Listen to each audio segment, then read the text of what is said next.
আসসালামু আলাইকুম। অনেক দিন ধরেই আসবো করে সাগরকন্যা দেখার জন্য আসা হয়নি। আসলে প্ল্যান করে কোনো কিছুই হয় না।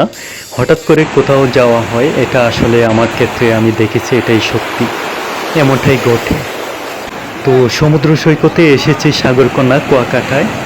এখানে আশপাশে ঘুরতে গেলে অবশ্যই চোখে পড়বে এরকম শুটকির হাট। আর সবচেয়ে বড় কথা হলো এখানকার শুটকিগুলো ভালো মন্দ সব রকমই থাকে, বেশি অংশ ভালো শুটকি থাকে এখানে। যখন প্রসেসিং করে আসে তখন ওরা এইসব দোকানের মধ্যে তোলে।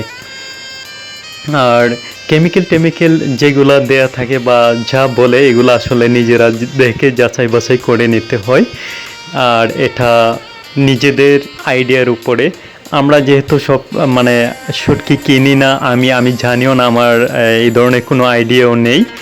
সেখান থেকে ব্যাক করার আগ মুহূর্তে অবশ্যই শুটকির বাজারে ঢোকাটা মোটেও উচিত না, তার কারণ সারা শরীরে কাপড় চোপড়ে একদম পুরো দুর্গন্ধ হয়ে যায়।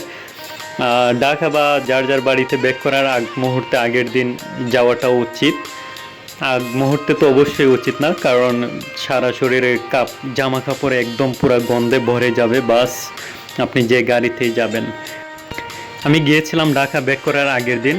তার কারণটা হলো আমি গোসল করে গিয়েছিলাম, কিন্তু আমি বুঝতে পারি নাই। তারপরও আমাকে এসে আবার গোসল করতে হলো, জামা কাপড় সম্পূর্ণ সব কিছু ধুতে হয়েছে, কারণ এত গন্ধ সুতার বাজে বাজে পর্যন্ত ঢুকে যায়।